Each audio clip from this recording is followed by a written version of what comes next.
Inclusive é daí que tem para muitos a importância do G, do ESG. Não basta ter ambiental e social, porque sem a governança isso não se sustenta.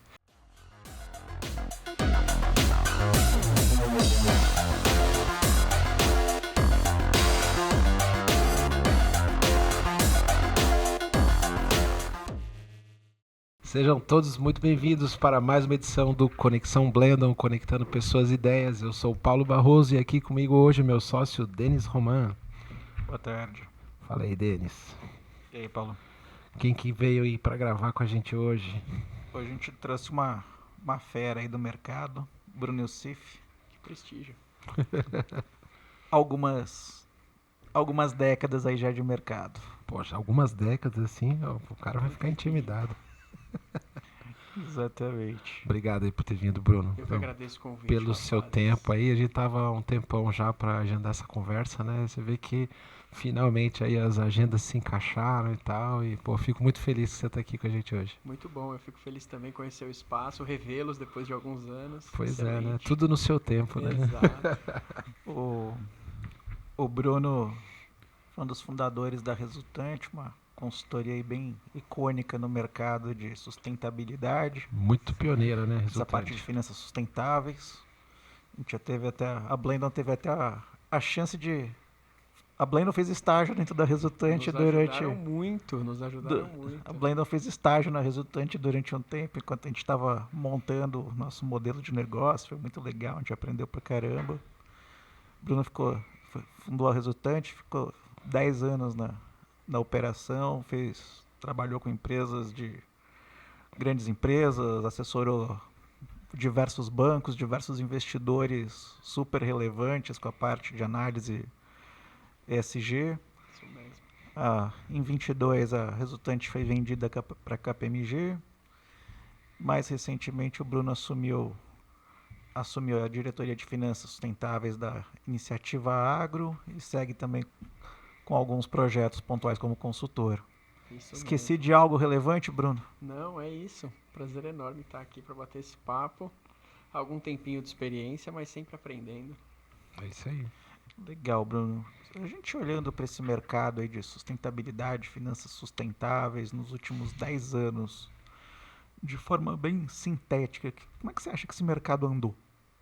E comandou, né? O mercado correu.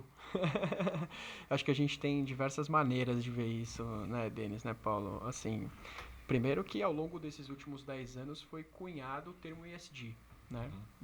A gente falava muito antes de sustentabilidade corporativa, responsabilidade corporativa e talvez aí com ganho, o termo ele foi cunhado antes, mas com ganho durante a pandemia das questões de sustentabilidade e principalmente ESG ganharam uma força muito grande, primeiro talvez nos conselhos, isso desceu para as empresas, isso chamou a atenção das pessoas que estavam procurando empregos, vagas, né? Muita gente se capacitou, fez pós-graduação na área e tal. E acho que isso deu à tona do crescimento dessa temática, que hoje já está aos poucos mais habituada e sendo substituída como tendência por novas tendências que chegam, mas ainda enraizada dentro das companhias. Bacana. Que é um movimento que é uma onda que sustentabilidade já passou por isso, já subiu, já desceu, já voltou de novo. Então tem gente falando, não, vamos falar em SG, vamos falar em sustentabilidade outra vez. Acho que o mercado vai encontrando meios também de trazer as questões, né? O que importa é que isso está regado em parte de algumas culturas organizacionais, nos processos de outras, modelos de negócio e produto de outras tantas, né? Acho que hoje em dia, como sociedade, não existe uma inovação que não caminhe no sentido de uma questão um pouco mais ecologicamente adequada ou socialmente inclusiva, né? Acho que a gente, enquanto sociedade, não vê inovação que não caminhe nesse sentido de alguma forma. Sim. Então, acho que é isso, assim, tá na agenda. E o tema continua muito forte, com certeza. Uhum. Eu lembro quando eu e o Paulo estava montando a Blendon lá em 18, a gente abria o LinkedIn, procurava por pessoas que trabalham com ESG, tinha meia dúzia. Pois é. Hoje, hoje tem na esquina ali, acho que deve ter um vendedor de ESG ali. Não sei, se é farol. não sei se é um viés inconsciente da gente que está trafegando nessa área, né? Mas sim, bastante gente. Olha, o ESG era difícil, mas se você procurasse em The Triple Bottom Line, você achava uma meia dúzia. O mercado vai dando aquela... Vai ajustando, né? Vai se adaptando. É verdade, assim, que é uma área em que muitas pessoas, falando de mercado de trabalho, muitas pessoas encontraram uma forma de trazer propósito para sua carreira, né? Enfim, se identificavam com a causa de alguma maneira. Talvez muitas dessas pessoas, nas suas funções anteriores, sentiam ali que faltava esse pedaço de propósito. Isso não era tão comum de ser discutido há 2, 3 décadas atrás. E sem dúvida chamou muita atenção de muitos jovens, né? Isso foi uma coisa que te tocou também, assim? Por que você acabou caindo nessa área? É uma pergunta boa. Não, eu acabei caindo nessa área sem querer em 2009, indo trabalhar numa virada do Banco Real para o Banco Santander. Uma oportunidade que surgiu. É claro que naquele momento eu via a sustentabilidade como um atributo muito interessante, muito pouco, desculpa, se sabia sobre isso, mas eu não tinha um desejo interno de buscar ou de olhar para isso. Naturalmente, quando você começa a trabalhar, né, com assuntos correlatos e descobre que dá para integrar, eu sou administrador de formação, que dá para você integrar a lógica corporativa há questões ambientais e principalmente sociais no país em que a gente vive, isso chama muito atenção e sou capaz de brilhar o olho de qualquer um, né? Acho que de alguma maneira é sim uma forma de encontrar prazer, mas isso não foi premeditado, isso aconteceu com o tempo e vem acontecendo até hoje, porque eu acho que os assuntos vão se Mas potencializando. num determinado momento, assim, você olhou para um lado e olhou para o outro e falou assim, cara, esses universos não precisam ser necessariamente antagônicos. Exato, exato. E você começa a se provocar, e aí até já na resultante como empreendedor, vocês sabem muito bem disso, isso começa a se conectar com uma ética de dia a dia, né? Assim, porque você ajuda as empresas a pensar a como integrar a sustentabilidade na sua estratégia, nos seus processos, na sua governança. Você tem que ter o chamado walk the talk, né? Você precisa praticar isso dentro da sua casa, com a sua família, com os seus colaboradores, com o seu vizinho. E de alguma maneira, sem dúvida, isso transformou a minha pessoa também como ser humano. Acho que é intrínseco. Sim, eu gosto de tocar um pouco nesse lado pessoal, assim, antes de mergulhar um pouco mais na questão profissional, justamente para entender um pouco esse momento de cada um, né? Porque muita gente enxerga muito esse universo como se fosse assim, ou você joga no lado A ou você joga no lado B, né? E no final das contas, pô, a grande sacada disso tudo é nós não estamos em posições antagônicas. Tudo isso pode ser convergente e caminhar bem, Perfeito. entendeu? De uma maneira, vamos dizer, equilibrada, né? Eu eu gosto de tocar eu concordo, nesse Paulo, eu ponto. concordo.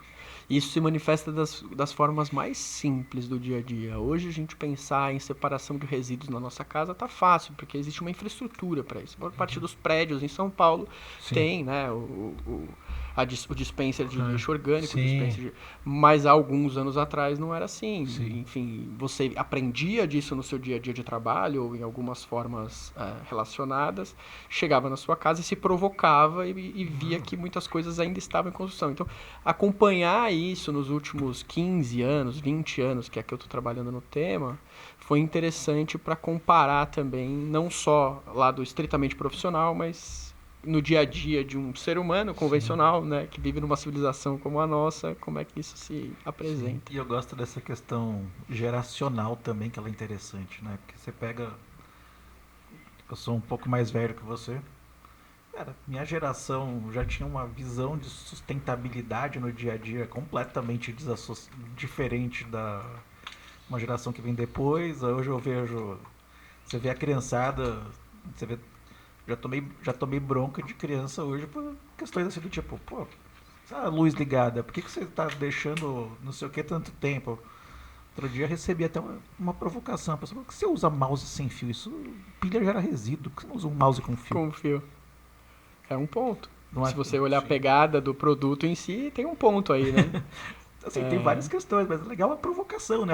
A reflexão sobre. Sim. Eu acho que a gente, graças a Deus, está numa lógica de evolução, né? Isso tem a ver com o fato das faculdades terem inserido temática, das escolas primárias e ginásios terem inserido a temática.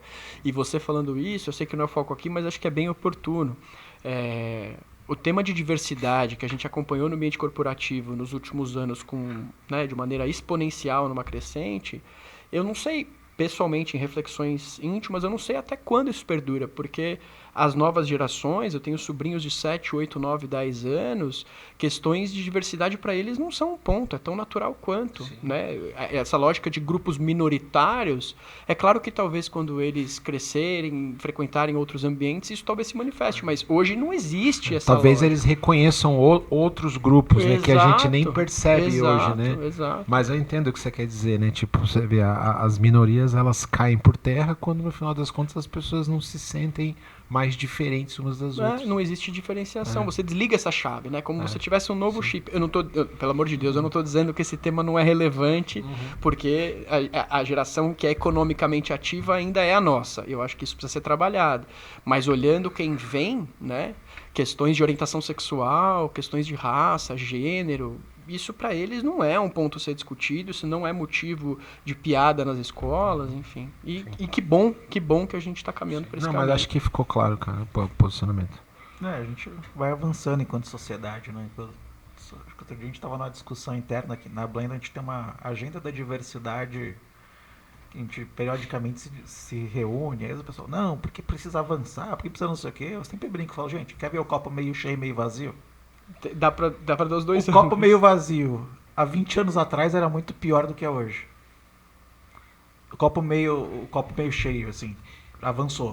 O copo meio vazio, precisa avançar mais, precisa mudar muita coisa, mas acho que é um processo geracional que vai mudando, né? Que continue assim. E aqui voltando um pouco para não mudando de assunto, mas incorporando o assunto. Você apoiou investidores, você apoiou bancos que tem que fazer análise de crédito, você apoiou empresas listadas, não listadas, emissores. O que muda o que muda na visão e discurso quando você olha para players que têm visões um pouco diferentes da questão? Como é que você olha quando eles olham para essa questão dos fatores ESG, sustentabilidade, que seja? Como é que você enxerga essas diferentes visões? Bom ponto. Bom, eu enxergo essas diferentes visões de maneira muito pragmática. Na verdade, na maior parte dos casos, o conteúdo é o mesmo, a forma que se olha é diferente, porque o objetivo que se espera de um determinado instrumento, de uma determinada operação financeira, no caso, elas são diferentes em termos de prazo, de condições, de garantias, de responsabilidades, de corresponsabilidades. Então, uma coisa é uma operação de equity, em que o investidor entra de sócio naquela operação, uma coisa é uma emissão de dívida, seja ela escriturada ou não, né? Então, o conteúdo que se olha, ele é muito próximo. Eu vou olhar riscos relacionados a mudanças climáticas, eu vou olhar riscos relacionados a mudanças climáticas. Talvez, para uma operação de um duration de 1 ano, não me interessa olhar o risco 2050, não é por aí, né? Em outras situações, em que eu seja, por exemplo, sócio, interessa. O olhar de uma seguradora, ele é diferente de um olhar de uma avaliação de risco de capital de giro, que é diferente de um olhar de risco de project finance, né, que são operações também maiores e mais longas. Então, tem a ver com isso, tem a ver com o papel daquele provedor de capital naquela operação, naquela situação, no seu mandato, digamos assim. E tem a ver também com o risco que ele enxerga na operação. O que importa para ele ali é o risco meramente financeiro? É um risco operacional que deriva no financeiro? É um risco legal? É um risco reputacional? Né? Muitas operações financeiras elas não levam ao provedor de capital um risco reputacional, uma relação direta entre ele e aquele empreendimento. Em outras acontece. Né? A gente viu aí nos últimos anos, tocar até em pontos mais antigos para não correr em nenhuma situação recente, mas o caso da Samarco ele é emblemático, porque tinham diferentes atores naquela mesa e cada um se preocupou com aquilo que lhe cabia dentro da sua atuação. Quem era sócio da operação se preocupou com maneira um pouco mais reputacional, quem era estritamente crédito se preocupou com o impedimento operacional da companhia, a capacidade de pagamento ali dos seus compromissos. Eu acho que isso se complementa e é estratificado de diferentes formas. Mas o que se olha, querendo ou não, são assuntos muito próximos. Né? Você vai ter no E as questões ambientais, no S as questões sociais, em algum nível no G as questões de governança para a temática ou de governança corporativa ampla. Aí vai depender da metodologia de cada caso. Entendi. Isso aqui está me lembrando muito de quando eu comecei a militar lá no Instituto de Governança, no IBGC. Que falava assim, nossa, como é que eu vou conversar com alguns conselheiros mais menos abertos à agenda? Eu vou falar, cara, eu não vou falar de oportunidade, de igualdade, eu vou falar de risco. É, Por quê? Porque é o que está na pauta dele. Ele está é na uma pauta dele lógica. tomar conta dos riscos ao quais a empresa está posta. Sejam eles atrelados ou não a uma agenda de sustentabilidade. E acho que isso é algo que de lá para cá ganhou muita força. Já ganhou muita força, vem ganhando força, mas vai ganhar muito mais agora que vem uma IFRS Foundation, abraça essa agenda e fala, monte um relatório falando de riscos e oportunidades, com métrica de como isso impacta fluxo de caixa. Acho que isso muda bastante a discussão, né? Perfeito. Você sabe, Denis, que você me lembrou agora, a gente tinha muito esse diagnóstico interno quando a gente se debruçava num cliente, num caso, e muitas vezes até apresentava isso para o cliente, né? Os 3 Cs da sustentabilidade. O primeiro C é o da convicção. Você tem alguns clientes, algumas casas que fazem por convicção. Aquela é a lógica do fundador, do presidente. Comentei aqui que comecei minha carreira no Banco Real, né, numa transição para o Banco Santander. Você tinha a figura da liderança do Banco Real, ela era comprada totalmente na ideia. O Fábio Barbosa, seu principal executivo na época, é um cara que até hoje ele é a pessoa da sustentabilidade. Né? Não vou nem chamar do meio ambiente aqui equivocadamente. Então o primeiro C é o C da convicção, é porque sim. Você tem o segundo C da conveniência, né? O meu concorrente está olhando, o meu cliente demanda, eu preciso me posicionar a minha marca, o meu nome. Então, vou fazer bem feito, não tem demérito aqui, não é uma questão de quem merece mais ou menos, mas eu vou fazer porque é conveniente. Talvez isso não veio naturalmente da minha convicção, como no primeiro caso. Bem-vindo agora à era do compliance, é o terceiro C. Então, se você não olhou por convicção, você não olhou por conveniência... Agora tome o compliance na cabeça. Agora corra, porque a prova, como é que a gente chamava na escola? A prova surpresa chegou. Quem estudou, estudou. Quem não estudou vai ter que fazer do mesmo jeito. Sim. É uma mudança de paradigma grande, né? E um ponto que você estava colocando que eu acho que é bem interessante, a diferença de papel do investidor, por exemplo, de uma análise de crédito. Então, se eu estou olhando ali, vou fazer uma alocação de capital, vou comprar ações de uma empresa. Realmente, pensar o quanto ela vai capturar com projetos de sustentabilidade, isso é super importante, as oportunidades. Se eu estou olhando para um instrumento de dívida, cara, a minha preocupação central é risco. Porque, tipo, tá bom, a empresa dobrou o faturamento. Eu vou continuar recebendo a mesma taxa de juro pela minha debênture. Diferente do acionista. Mas, em contrapartida, se um dos fatores ESG desencadeia riscos que afetam a capacidade de pagamento, isso... É aí que está o problema. Aqui tem um problema sério para a minha empresa. E tanto o investidor com um foco de longo prazo e a empresa estão nessas duas pontas, riscos e oportunidades, e um analista de crédito está mais focado no risco, né? Perfeito, o entendimento está perfeito.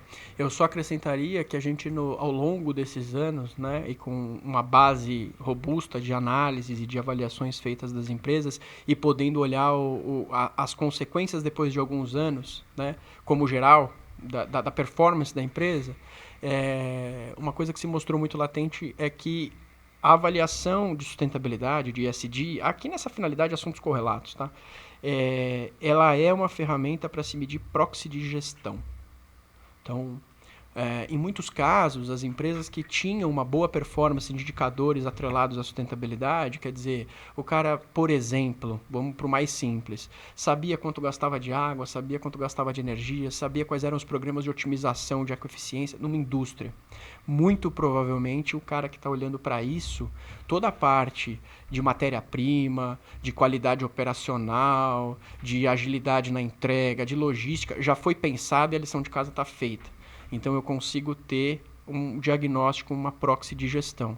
Uma outra situação de uma empresa que não tem as suas políticas estabelecidas, não sabe exatamente quanto consome, ou não propõe o seu relatório a ser auditado porque tem medo do resultado de alguma maneira, não tem tanta segurança desses controles, talvez é uma empresa que está patinando um pouco mais no financeiro, que está patinando um pouco mais no seu arroz com feijão. Parece simplório a maneira que eu estou colocando, mas isso se demonstrou ao longo do tempo. Inclusive é daí que tem para muitos a importância do G, do ESG. Não basta ter ambiental e social, porque sem a governança isso não se sustenta. A gente tem aí um caso recente de uma empresa que se diz tanto processo quanto produto relacionado a ESG, que foi avaliada como altíssimo score ESG por boa parte das casas avaliadoras e hoje está com um problema de governança, um problema financeiro tremendo. Deu default em várias operações. Né? Enfim, uma empresa de resíduos e questões ambientais outras. Então, isso traz a questão da governança como uma questão muito relevante e um cuidado. A coisa precisa se consolidar no tempo. Né? Não é um tiro curto, não é o olhar de um ano, não é uma foto, é um filme. Acho que esse é uma informação importante. Pegando um pouco aí nessa veia aí que você falou, né, de proxy, de gestão e tal, você acha que as empresas que elas já tinham um controle melhor sobre os seus números, seus indicadores, etc., elas amadureceram mais conforme elas foram adentrando nesse universo ESG? Ou o processo talvez tenha sido o contrário, né? Conforme as empresas foram prestando mais atenção nessa questão da sustentabilidade como um todo, vamos dizer, a gestão delas foram melhorando também por conta de passar a estar mais atenta aos indicadores e controlar esses números todos. Claro. Não existe verdade absoluta. Não, né? Você vai ter exceções da regra, mas eu acho que as duas coisas, Paulo.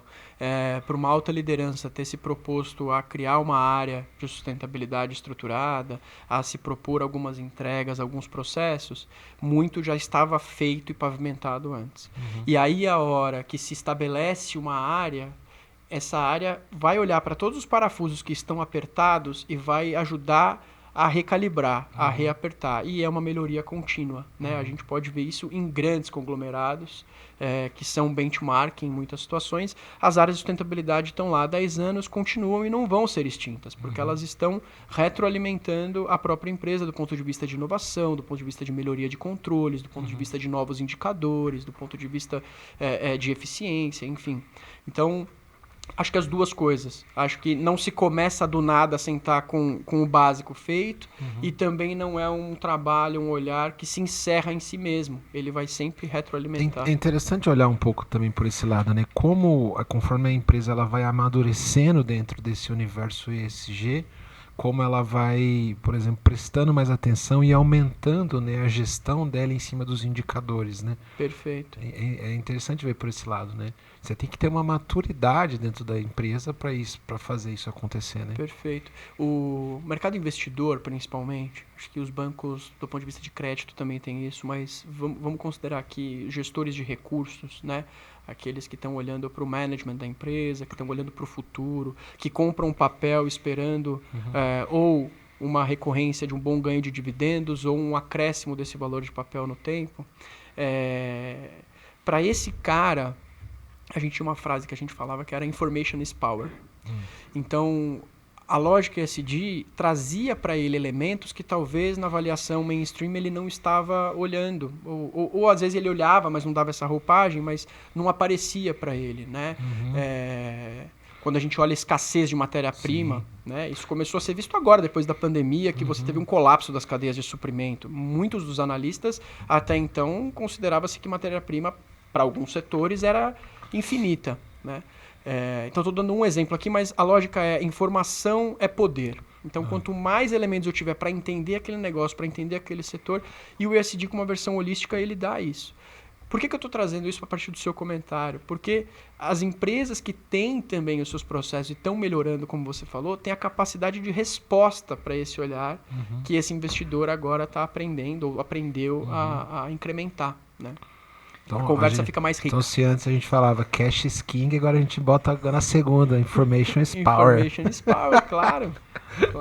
E até fazendo uma correlação do que você está falando, né? Pensa lá nos 3 Cs, agora vem o compliance. E o compliance de divulgação de informações de riscos de sustentabilidade vai aflorar um problema. Empresas que não têm gestão de risco de fato. Tive a oportunidade de trabalhar com muitas aberturas de capital e a gente viu empresas ali que o fator de risco foi escrito para operação para operação financeira. Para cumprir o formulário de referência. Preenche o formulário de referência e coloca o fator de risco. Aí você vai falar, cadê o gestor de risco da empresa? Não, veja bem, não tinha o gestor, mais do que não ter o gestor, não tinha a gestão. Às vezes pode não ter a figura do gestor, mas o risco está bem trabalhado, não necessariamente você precisaria ter aquela pessoa. Assim como a questão de sustentabilidade também. E isso vai doer muito para empresas que vai falar assim, ok, agora você vai ter que formulário de referência, você pegava lá, preenchia ali, colocava informação, o CEO vai lá e assina atestando que aquilo é verdade, o DRI assina junto e ok. Diferente agora de um processo que pelo menos vai passar por uma auditoria. Vai passar por uma, em sustentabilidade a gente chama de asseguração, né? Mas o auditor vai ter que questionar se aquele fator de risco existe ou não, vai ter que explicar como é a estrutura da FRS, é muito legal, porque ele fala assim, vem cá, me explica esse risco. Na governança, me explica esse risco. Na gestão, na estratégia, como é que esse risco afeta a estratégia da companhia. Me explica como é que qual é a estrutura de gestão de riscos e controles internos. Me explica. Aí você vai falar de métricas e depois você fala de metas. Então, até então era muito fácil estar raso. Eu acho que essa mudança acho que vai causar uma reflexão profunda, né? Que tem empresa que vai falar, gente, a gente vai precisar estruturar a área de riscos aqui. Sim. Não vai dar para empurrar com a barriga por mais muito tempo. Eu vejo de forma semelhante também. Só coloco em perspectiva que tem uma curva de aprendizado para todos aí, né? Para a empresa, para o regulador, para o mercado investidor, para o auditor, né? Então, existe muito desse senso crítico que vai se formar no tempo. Não adianta a gente achar que em 2027 vai estar todo mundo cobrando, restringindo parecer, e enfim. Mas eu vou além, tá? Eu acho que esse diálogo vai acontecer e essa reflexão até dentro das próprias empresas.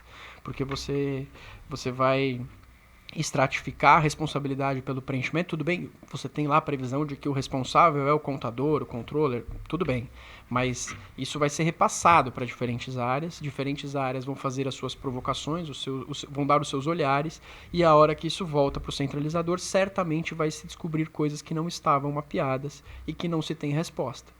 Então, e aí? A gente vai tirar isso, a gente vai deixar isso, a gente vai criar um plano de ação rápido, tudo isso vai ter um tempo de maturação e que eu acho que é um amadurecimento, né? Os padrões de contabilidade passaram por isso há alguns anos atrás, chegou a vez da temática de sustentabilidade e espero que isso marque de fato uma evolução e não meramente um compromisso a ser cumprido, né?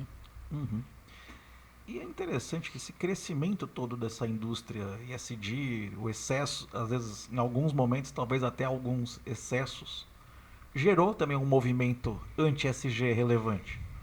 Algumas por combate a excesso, outra por forças de setores que se viram prejudicados por ter seu modelo de negócio, a viabilidade de longo prazo do seu modelo de negócio questionado. A gente percebeu esse ruído acontecendo, principalmente vindo de um mercado norte-americano. Sim. Como é que se enxerga esse equilíbrio de pró-SG, anti-SG? Denis, eu vejo, assim, primeiro de tudo, né, como uma disputa, uma condição política, meramente, talvez até vinculada a terminologias e a excessos que foram empregados como parte do processo. Por que eu estou colocando dessa forma? Eu não acho que isso faz a agenda retroagir, tá? Talvez você tire um pouco a temperatura de bolha, de que todo mundo quer trabalhar na área, todas as empresas querem ter uma área, querem ter um diretor, talvez isso diminua um pouco a ansiedade, mas de maneira nenhuma se retroage na qualidade do trabalho ou na qualidade da agenda que foi imposta nos últimos tempos. E a gente pode olhar para isso de algumas maneiras, mas eu faço essa reflexão do ponto de vista muito prático. Este ano, no recém-lançado relatório da World Economic Forum sobre os riscos, né, o Outlook 2026 dos riscos, etc., você teve uma queda dos riscos de mudanças climáticas e biodiversidade. Eles estavam no topo, eles caíram para a quarta, quinta posição. E o que foi que assumiu o primeiro, segundo, terceiro colocado? Conflitos nos seus diferentes níveis por questões políticas, econômicas, de escassez de recursos e, enfim, de alguma maneira diretas a questões de sustentabilidade, mas conflitos. O que eu quero dizer é qual foi a forma, por exemplo, que a União Europeia começou a se preparar para esses conflitos? Reabrindo porteira com o Mercosul, disposta a receber produtos importados do Brasil e da Argentina com maior intensidade, para garantir, por exemplo, segurança alimentar, para garantir abastecimento, só que os produtos só vão chegar lá cumprindo as regras que já estavam definidas, por exemplo, pela União Europeia nesse caso, né? Durante muito tempo a gente ouviu dizer que a União Europeia colocava parâmetros que o resto do mundo não colocava. China, hoje caminhando o maior mercado consumidor, não só o maior mercado produtor, também tem a sua taxonomia, também tem as suas políticas de importação e também colocaram critérios de sustentabilidade. Então, aquela lógica da conveniência, ela continua na sua cadeia consumidora, né? O seu público, o seu cliente, ele continua exigindo, continua colocando. Então, alguns exemplos, mas para dizer que acho que a agenda está implementada, políticas estão colocadas, talvez você tenha uma extensão de prazo por alguma questão de compromisso ou de capacidade de cumprir, mas eu não acho, por exemplo, que a União Europeia vai tirar da mesa o Código de Prevenção a Desmatamento de Produtos Importados. Ela adiou o prazo por um tempo por entender que é complexo, mas ela não vai abrir mão dessa pauta. Então, os Estados Unidos, aí é uma outra discussão, teria que chamar um cientista político aqui para falar sobre isso, mas ele é um caso à parte, num momento à parte, né? Acho que fica claro, e não é a primeira vez que os Estados Unidos saem, por exemplo, do Acordo de Paris, e honestamente, desde então, a quantidade de mercados regulados de carbono, a quantidade de projetos de geração de créditos de carbono, sejam eles regulados ou voluntários, você tem uma questão do preço agora, mas mercadológica, por um outro aspecto, não vou entrar no mérito. Acho que o que está colocado, e é uma agenda de sobrevivência. Vamos combinar uma coisa, né? A gente não vai conseguir segurar muito a peteca se a gente não tomar alguns cuidados e algumas responsabilidades.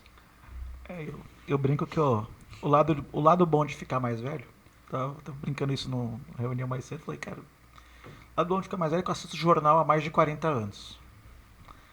E de vez em quando eu vi alguma coisa de eventos climáticos extremos, por exemplo. Agora, a frequência é muito alta. Sim. Então, você pega no Brasil mesmo, você teve uma sequência de grandes fatores e que vai afetar a economia, afeta a população em primeiro lugar, mas vamos pensar mais vamos falar mais de economia. Não dá para você dizer que uma crise como a que teve no Rio Grande do Sul não afeta a economia, afeta. Claro. Gera consequência. E até antes da própria crise do Rio Grande do Sul, você tinha tido uma crise de um pouquinho menor proporção no Espírito Santo. Uhum. Então não é um evento extremamente isolado. Agora a gente está nessas semanas aqui vendo uma baita de uma questão ali na zona da Mata Mineira, acontecendo um evento humanitário trágico, mas baseado no quê? Gestão ambiental. Se você não se prepara para esses eventos, você vai falar, não, mas foi uma chuva acima da média, foi um vento acima da média. Esquece a média, amigo. Daqui a 10 anos, você vai continuar 10 anos subindo a média. Ou você se prepara para um futuro mais difícil, ou a gente vai continuar chorando toda hora. Outro dia, só para fechar, conversando com uma seguradora, o pessoal da seguradora, eu perguntei, falei, não, mas e aí? O que vai acontecer, né? Porque como é que a gente vai cobrir, os seguros vão cobrir todas essas questões? Ela falou, daqui a algum tempo, os seguros não vão cobrir.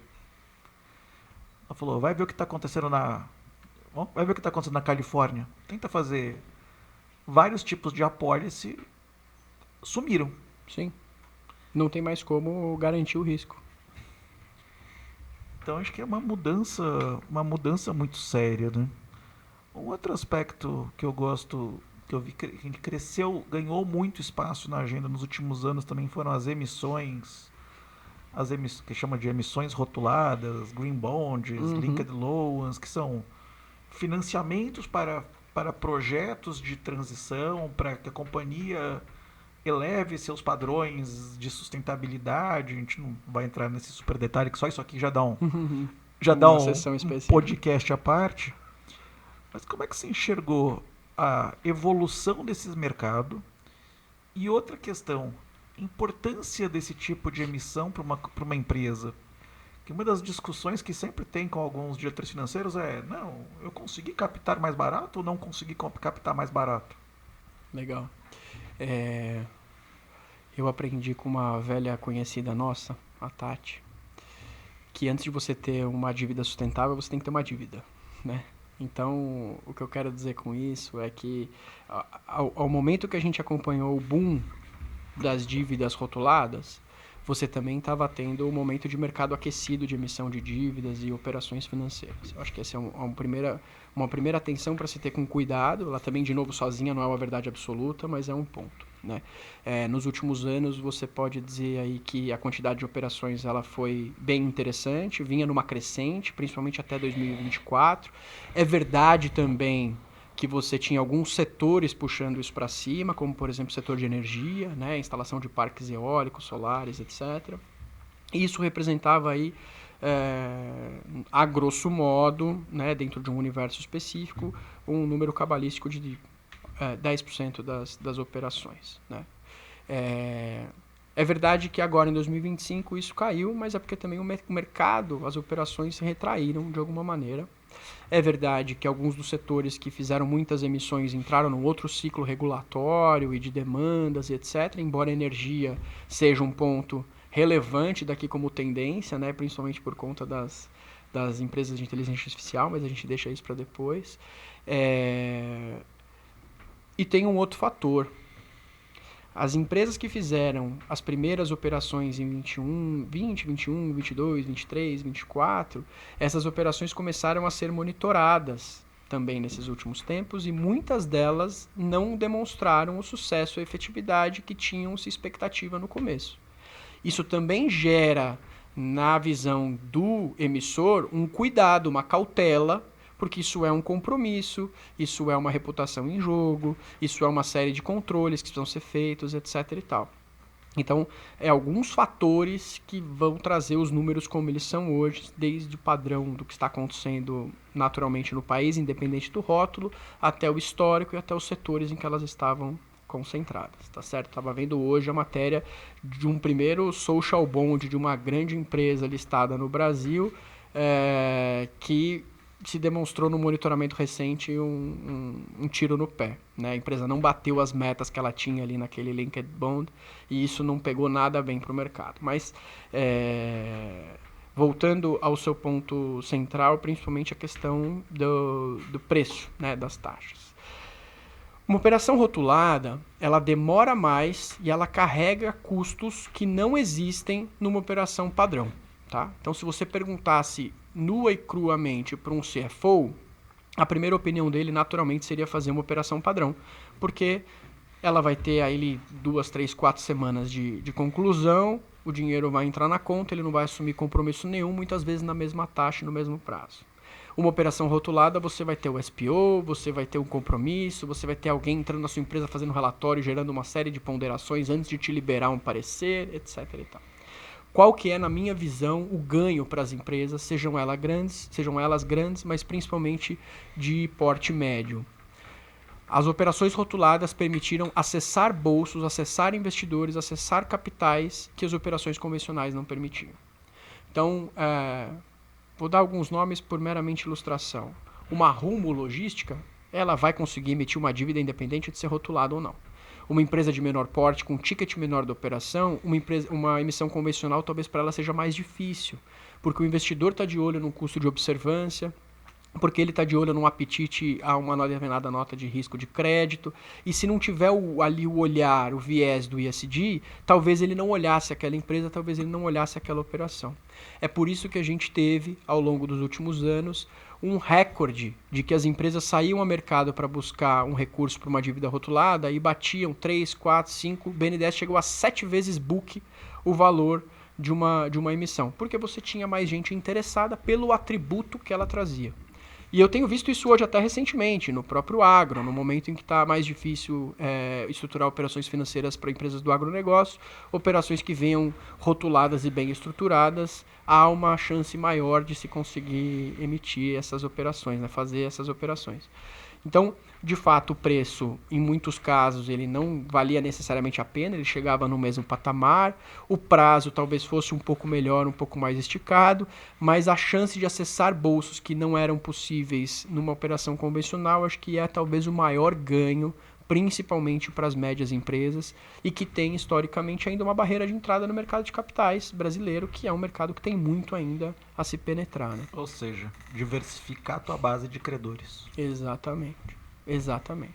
Para bolsos que não te abririam portas numa operação convencional. Bruno, você acabou de falar do agro. E agro, quando você fala de sustentabilidade, desperta uma questão que está falando dos riscos do World Economic Forum, né? Que até na visão de curto prazo as questões ambientais perderam um pouco de posição, ainda que na visão de 10 anos você continue com eventos climáticos extremos como top 1. Uhum. No curto prazo aparece muito a questão da polarização. E eu vejo, parece que parte dessa discussão agro e sustentabilidade, ela aparece de vez em quando, pelo menos na mídia, muito sequestrada pela polarização. Uhum. Como é que você enxerga o agro nesse cenário de sustentabilidade? É mocinho, Legal. é vilão, é herói, é bandido, é vítima? Resposta curta, é mocinho. Eu tenho estudado, me debruçado no setor há um tempo, inclusive olhar para as questões de sustentabilidade do agronegócio é uma das missões ali da iniciativa agro, né, a qual eu atuo hoje, e fazer essa ponte com o mercado financeiro é a nossa principal função. Tem algumas questões aí, né, Denis? Eu acho que, assim, vamos lá. Existem algumas regiões mais sensíveis, existe um perfil de produtores que muitas vezes nem são rurais, muito ligado à mineração também, né? Falando de Amazônia, por exemplo, mas que poucas pessoas fazem um barulho negativo muito grande do ponto de vista de não respeito às leis ou de não atenção e cuidado às boas práticas, etc. Mas, no geral, se a gente olhar o médio produtor, o pequeno produtor, que é aquele que responde por 85% da quantidade de terras e de produtores, né, que a gente tem no Brasil, a maior parte deles esmagadoramente respeita as leis, toma os seus devidos pontos de atenção, possuem boas práticas. O Brasil, desde a década de 70, faz o chamado plantio direto, que os Estados Unidos definiu há 15 anos atrás como uma prática sustentável, né?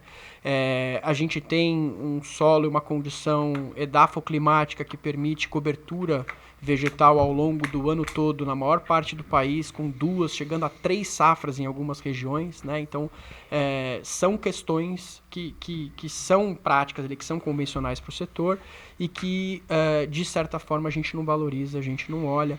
Você tem uma crescente muito grande nos últimos anos do uso de bioinsumos, né? Então, um cuidado, uma tecnologia que está chegando no campo cada vez com mais força, que permite produzir mais, sem abrir novas áreas, enfim. A gente tem um programa do governo agora, do Tesouro Nacional, o Equinvest, olhando para a conversão de áreas degradadas em áreas de lavoura, né? O que eu percebo é que alguns poucos membros desse setor, ao invés de enfiar, por exemplo, o Código Florestal embaixo do braço e mostrar para o mundo que a gente tem uma política forte aqui de proteção de áreas, de preservação de mata nativa, etc., prefere pensar em como derrubar ou como flexibilizar essa regra. Enquanto outros países relevantes nas suas produções não têm uma regra como essa, né? Se você olhar de cima áreas produtivas nos Estados Unidos, por exemplo, lavoura atrás de lavoura, fazenda atrás de fazenda, você não tem uma margem de rio protegida, você não tem uma área de reserva restaurada, você não tem um parque de uma área de conservação ambiental, né? São situações muito específicas em que isso acontece. A grosso modo, isso não acontece. Então, eu sou defensor, eu acho que é mocinho. Em todo retrato social existem os mocinhos, existem os vilões, mas acho que essa não é a realidade. Na maior parte dos casos a gente cumpre as regras que são colocadas por muitos dos importadores, né? É possível de se fazer rastreabilidade, principalmente de grãos, que é talvez o nosso maior forte aí. Mas é um tema espinhoso, exige um cuidado, porque o nosso país também é muito grande, você tem muitas áreas que não é possível de se estabelecer um padrão de fiscalização, muito embora hoje a lógica de satélites e de avaliação georreferenciada permite, né? você não tem aparato ferramental para fazer isso como muitas das pessoas esperam, mas eu vejo de forma muito positiva. Bacana, cara. É o tipo da coisa, né? Não dá pra... Tem setores que não adianta você querer demonizar o setor, porque, gente, você não consegue falar assim, proíba a mineração. Não dá. É. Você precisa, no modelo que a gente vive hoje, mineração é fundamental, ponto. Agro, então, nem se fala, porque item de primeiríssima necessidade. Assim, garante segurança alimentar, né? A gente vai para uma esfera até social. E essa questão das finanças sustentáveis atrelada ao agro, acho que vira uma cadeia virtuosa. Um ponto, Denis, que eu acho que é importante para a gente olhar, não especificamente para esse setor, eu uso como exemplo, mas para a gente olhar como um todo, né? No momento que estamos da agenda, que momento que estamos do país, inclusive, e a oportunidade que a gente mais uma vez tem frente ao mundo, né? É o viés do incentivo ao invés da punição. É o viés da oportunidade ao invés do risco.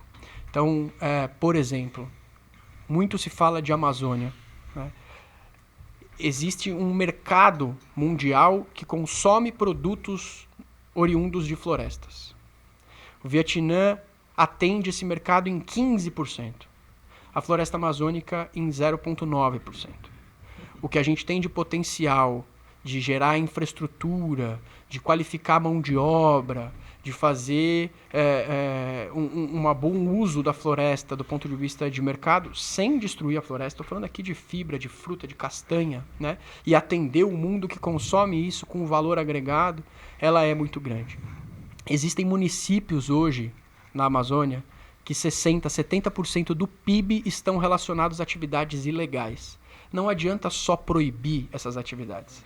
Você precisa criar medidas alternativas, porque essas pessoas trabalham nessas atividades ilegais, né? Então, se você não conseguir preencher esse espaço com uma rota você alternativa, você nunca vai conseguir acabar com o problema. Entendeu? Então, é um pouco por aí. Vamos incentivar ao invés de punir, vamos criar oportunidade ao invés de impedir, né? Que é igual uma época me perguntaram assim, Denis, quando tinha aquela agenda dos ODS, ainda na agenda dos ODS, o pessoal me pergunta, Denis, qual é o ODS mais importante? Eu cravo na lata, ODS 17, que é ODS de parcerias. Se você não junta, não faz uma convergência de, tipo, só Estado não resolve. Exato. Só iniciativa privada sem Estado também não resolve. Você tem que ter aquela convergência da sociedade civil, empresas, governos, senão você não mexe. É um trabalho colaborativo, sem dúvida. Eu tive, nesses exemplos que a gente teve aqui ao longo desses anos na nossa operação, a gente teve um exemplo muito bacana de uma empresa do setor agro lá de Goiás, que eles fazem um trabalho maravilhoso de preservação de rios e nascentes. Primeiro, que é uma visão dele de riscos. Ele fala, gente, eu tenho um caminhão de ativo aqui. Se eu perder esse rio, meu ativo não vale nada. Então, o que o camarada fez? Foi lá e comprou um monte de área de nascente e preserva. É isso. E aí foi engraçado que a gente foi fazer uma conversa com um órgão do governo do estado de Goiás. Eu falei, não, tem um cliente nosso, assim. O cara olhou e falou, em tal empresa, na bacia tal, porque o Estado já tinha entendido o tamanho do papel deles. Virou modelo. E aí ele acaba gerando uma cooperação. E ele falou, com o tempo, no começo, o Estado não me ajudava. Hoje o Estado ajuda eles nesse modelo de preservação. Ele falou, minha primeira estação lá de medição era minha, não era do órgão ambiental do governo do Estado. Ele falou, ao longo do tempo, o governo do Estado veio e começou a colocar o monitoramento de qualidade da água do rio. Acho que é um ciclo virtuoso, né? Precisa se criar condições e fazer acontecer, que novas condições se criam. O importante é a gente, e aí serve, independente da sustentabilidade, independente de qualquer discussão, tá mais do que na hora do Brasil finalmente olhar para as oportunidades que se apresentam, para os bons relacionamentos, boas convicções, enfim. O mundo lá fora está lidando com desafios, é a nossa chance de se apresentar para atender algumas demandas, né? Enfim, ano de eleição, muita coisa pode acontecer. Para os próximos anos, o que você acha de próximos meses, anos? O que você vê de mais relevante emergindo nessa pauta?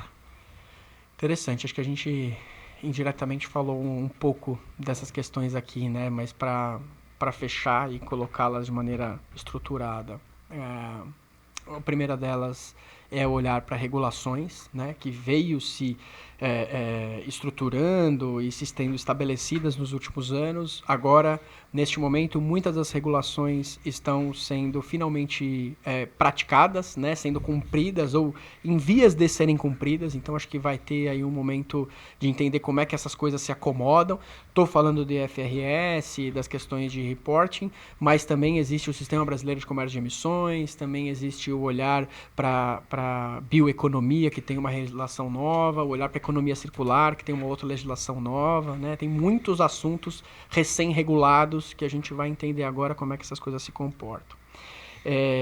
Vejo uma questão bem interessante de disputa por capital. Então, o capital está escasso, conseguir financiamento não está fácil e talvez a gente atravesse ainda algum tempo sobre esses aspectos, até porque alguns setores se sobressaem com necessidade mais urgente de capital, como o setor de infraestrutura. Está aí os desastres ambientais, inclusive, reforçando isso, mas não só, né? A gente tem uma necessidade enquanto país e o mundo está olhando para a infraestrutura, para a segurança alimentar. Então, alguns projetos, alguns setores vão disputar capital e a veia da sustentabilidade talvez seja uma forma de buscar esse ângulo. Muito se fala hoje em inovação financeira com operações de blended finance, capital catalítico, então acho que isso já vinha sendo traçado como tendência, mas agora que a gente começa a ter modelo e algumas operações estruturadas para apoiar nisso, né?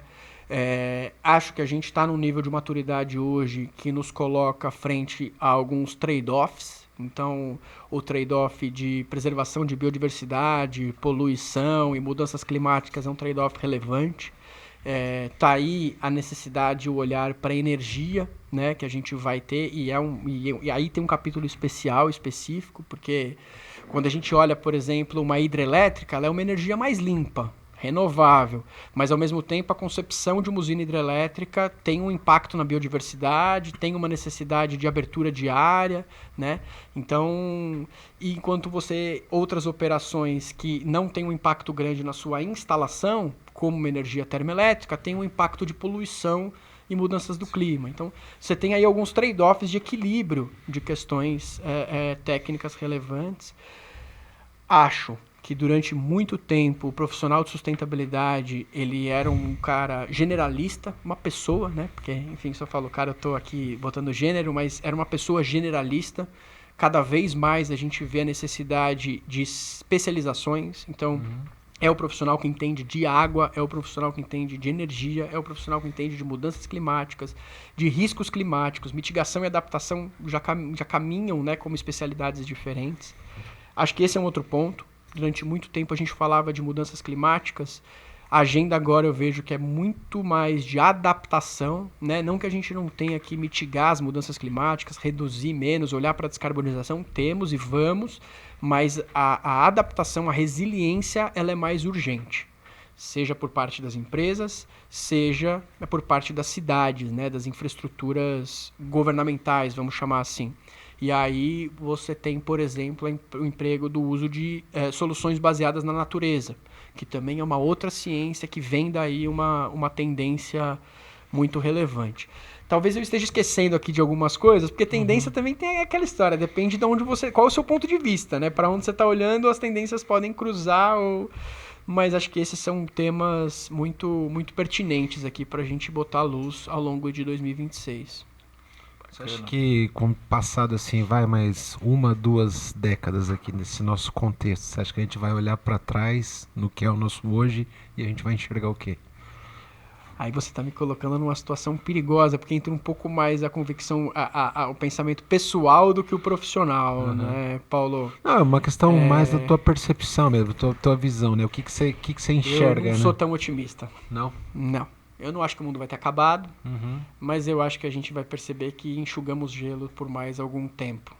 Muito vai ser construído né, nisso. Muitas descobertas vão acontecer, muitas coisas, enfim, vão ser possíveis, mas de maneira ampla, como planeta, considerando o globo como um todo, outras jurisdições nacionais, né? Acho que a gente vai dizer, poxa, dava para ter feito um pouquinho mais para chegar numa outra situação. Se a gente, por que eu falo isso? Você projetou 20 anos para frente. Sim. Se a gente projetar 20 anos para trás, a sensação ela é um pouco essa. Então, olhando 20 anos para frente... Mas ao mesmo tempo, pegando um viés assim, otimista, né? Pô, muita coisa aconteceu. Muita né? coisa aconteceu, Né? mas não foi suficiente. Né? Pô, esses dias eu achei uma Veja lá em casa, né? Pô, aí vou entregar a idade, né? Da Eco 92. Trouxe aqui pro Denis, né? E aí a gente tava dando uma fuçada na Veja, né? E o que a gente pensou foi justamente isso, né? Falando, caramba, em 92 a gente tava discutindo isso lá, entendeu? Nós estamos isso foi ano passado, né? Em 25. Assim, o que aconteceu de 92 para 25, né? E a sensação foi um pouco essa também, entendeu? As coisas andaram, mas assim, putz, ao mesmo tempo podia ter andado muito mais, entendeu? Eu tenho um aprendizado pessoal que foi a pandemia. Durante a pandemia, muita gente ficou com medo de ficar doente. Se ficava doente, já não tinha motivo para sair de casa, mas se ficava doente, não saía de casa. Usava máscara porque queria se proteger. Sim. Passaram-se 2, 3 anos pós-pandemia. As pessoas ficam gripadas, ela não se preocupa em colocar máscara para o colega no metrô não pegar a gripe dela, entendeu? Não aprendeu, não se consolidou. O legado parece pequeno, né? Parece pequeno, acho que poderia ser mais potencializado. Sim. Mas um ponto que me deixa meio otimista com o compliance, que esse compliance vai trazer uma discussão de riscos um pouco mais estruturada. E acho que a hora que principalmente as empresas maiores começam a discutir risco, entender os riscos associados a essas agendas, acho que muda a forma de enxergar. Tomara. Essa é a minha expectativa, porque quando você tinha lá hoje uma empresa brasileira de capital aberto que vai lá e escreve quais são seus fatores de risco e ninguém olha. E não, assim, ele escreve o que quiser, pode pôr receita de bolo. Outro dia eu peguei uma grande empresa brasileira, fui ver o que estava no fator de risco dela. Começo da parte social estava assim, a pandemia. Eu falei, gente, essa empresa, os resultados deles cresceram na pandemia, eles tiveram, pela natureza da operação deles, não tiveram grandes impactos negativos. Ele começa falando de a pandemia 3 anos depois, ele não está levando a sério. E acho que agora ele vai começar a ser obrigado a levar um pouco mais a sério para passar na que a régua do compliance hoje põe alguma coisa aí para dizer que a régua do compliance vai subir. Então acho que isso aqui vai começar a provocar reflexões e vai fazer quanto? Qual o tamanho desse risco? Você tem risco financeiro? Não tem. Explica. Sabe, acho que muda o jogo. Eu concordo, eu espero, no fundo gosto desse olhar otimista que você está dando. O ponto, Denis, é que eu vejo que para isso descer para a economia real, para as pessoas no senso comum, ainda é um pouco distante. Se a gente olha, por exemplo, mercado de capitais brasileiro, se você olhar empresas listadas, você tem ali, esticando muito, 400 e tantas empresas. Isso é quase nada. É um universo muito pequeno. É muito restrito. É importante. É importante. Eu vejo o valor e eu reconheço até o seu otimismo como um próprio puxão de orelha que eu me dou. Mas para isso se enraizar de maneira um pouco mais profunda, ainda faltam algumas pernas. É o que eu encho o saco às vezes do Dentes, eu falo assim, tipo, a bolha falando pra bolha, entendeu? É um pouco disso. Então, assim, enquanto não romper a bolha e isso for uma informação que atinge um contexto muito mais amplo, né? A gente ainda está ensinando a missa pro padre. Veja, essas empresas estão no topo da cadeia, elas têm toda a sua cadeia de fornecimento, isso de alguma maneira vai se desdobrar. Eu tenho essa visão e acho que isso é fundamental, tão fundamental quanto. Mas um lado um pouco mais existencial, filosófico, pessoal, eu tenho dificuldade de ser otimista. É que o compliance também não vem só para empresa. Ela tá já veio para as instituições financeiras, que conhece alguém que não se relaciona com a instituição financeira? Não existe. Sim, Aí você vem para a instituição financeira, a regra do Bacen sim. traz a reboque a SUSEP. Você quer dizer que isso vai se desdobrando, né? Vai, porque por exemplo, eu estava conversando outro dia com um cliente que eles eram meio reticentes. Eu olhei para o cara e falei, chama o cara aqui que da área ambiental. Eu falei, quantos questionários você preenche para banco? Ele, hoje eu preencho uns 12. Nossa, é uma loucura. Aí eu falei, e há 10 anos atrás, quando você preenchia ele 2? Eu falei, o que mudou daqueles 2 que você preenchia? Os 2 que eu preenchia era só check. Tica. Você é honesto? Sim. Você está conforme com a lei? Sim. Crédito aprovado. Ele falou, cara, hoje eu tenho que mandar explicação, tenho que mandar evidência. E isso vai melhorando, porque eu vejo pela nossa vida aqui, Blendon, a gente tem políticas hoje que eu tenho porque eu trabalho com empresas de capital aberto que me cobram. Falam, puxam essa régua, sem dúvida. Se você não tiver tal prática, você está fora do meu jogo. Sim. Podia ser mais rigoroso? Podia, mas não é zero. Tá certo. Nós já chegamos a responder em alguns clientes, já chegamos a responder questionário de mais de 400 perguntas, cara, para você entrar na cadeia do cara. E vai de tudo, desde segurança da informação até você nem imagina. Diversidade. Exato. Até coisas que são relevantes, e aí entra na questão do equilíbrio, né? Tem coisas que são relevantes, tem coisas que não são. Tem coisas que... Aí vem essa discussão também de materialidade, porque você vai perguntar o que para quem? Claro. Você está fazendo um questionário de 400 perguntas para uma empresa de pequeno... literalmente para uma EPP. Não deveria onerar o processo. Não deveria onerar o processo. Aí você está exagerando. Então vai equilibrando. Mas faz parte do aprendizado. Independente do otimismo ou do pessimismo, a gente trabalha para tentar ajudar e contribuir nessa visão de 20 anos aí, quem sabe. Sem dúvida. Bruno, acho que foi um prazer. Prazer foi todo meu. Queria conversar com você mais umas 2 horas aqui, mas... A gente marca mais vezes. Assim, a gente vai caminhando para o final. Acho que só tem talvez uma última questão, né, Denis?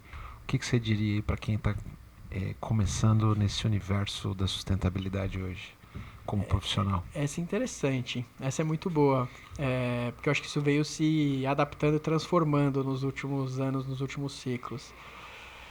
Bom, eu primeiro diria estude muito, porque os assuntos também foram ficando mais complexos, né? Muito boa sorte, mas eu acho que a grande lógica é não pensar a sustentabilidade pela sustentabilidade, é pensar a sustentabilidade aplicada a uma determinada área de interesse, né? Então, você tem um perfil, um gosto pela área financeira e tem interesse na carreira de sustentabilidade, vá canalizar e buscar o olhar da sustentabilidade nos serviços financeiros ou nas oportunidades que tenham finanças. Se você faz engenharia de produção, você se imagina e se vê trabalhando dentro de uma indústria com processos de manufatura e gosta de sustentabilidade, vá atuar em sustentabilidade dentro da sua área de atuação. Eu acho que isso é muito interessante e muito oportuno. A gente tem como mundo... e isso está no relatório do World Economic Forum, mas a gente tem uma realidade de Brasil também. Há uma escassez de conhecimento técnico, há uma escassez de mão de obra tecnicamente qualificada, né? E eu acho que a hora que as pessoas vão para áreas específicas e trabalham a sustentabilidade dentro dessas áreas, parte dessa... Tem boas oportunidades aí para quem está atento, né? Exatamente, esse é o ponto. E só para fechar, assim, eu acho que essa tua dica do olhar para a sustentabilidade nas áreas se aplica ainda mais para quem já tem uma carreira desenvolvida de anos num determinado segmento. Que às vezes a pessoa fala, já teve gente que a gente dando curso, né? O cara chegou assim, não, eu quero mudar para a sustentabilidade. Eu falei, integra a sustentabilidade. Você quer voltar 10 passos na tua carreira, que na tua área você é um profissional com 10 anos de experiência. Em sustentabilidade, você é júnior. Sim. Você volta pro júnior. Junta as isso duas que você coisas. quer. Exato. Incorpora lá. Leva para lá. É onde você agrega mais valor, alavanca mais rápido. Acho que faz todo sentido. Gera impacto mais rápido. Sem dúvida. Muito bom, pessoal. Valeu, Brunão. Adorei, o prazer é meu. Obrigado. E para você que ficou com a gente aí até agora, curte, comente, compartilhe. Esse conteúdo do Conexão Blendon é produzido de maneira totalmente gratuita pela Blendon, né? A ideia é difundir o conhecimento, levar essa informação muito mais longe. E muito obrigado e até o nosso próximo episódio. Até mais.